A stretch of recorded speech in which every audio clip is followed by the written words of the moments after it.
কি নাম আপনার বাচ্চার? নুসাইবা রেজা। নুসাইবা রেজা, কি সমস্যা হয়েছিল? এই যে বাবু, কি সমস্যা হয়েছিল তোমার?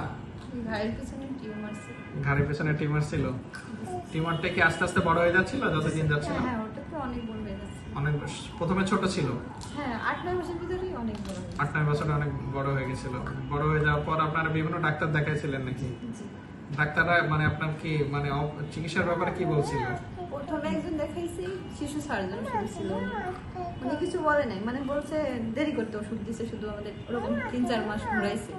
তারপর আবার দেখাইছিল, তারপর উনি বললো অপারেশন করতে হবে, তবে ক্যান্সার হতে পারে, মানে করা লাগতে পারে, মাংস ঘাটতি হতে হ্যাঁ পারে। মাংস ঘাটতি হতে পারে, অন্য জায়গা থেকে মাংস নিয়ে আসতে হতে পারে, সব ভয় দেখাইছে। পরে এখন অপারেশন হয়েছে। জি। অপারেশনে কি ক্যান্সার ধরা পড়ছে? না, অপারেশন একদম স্বাভাবিক। আলহামদুলিল্লাহ। আর দেখি তোমার ওই জায়গাটা পিছনে দেখাও, ঘুরে দেখাও কোথায় কাটা। হ্যাঁ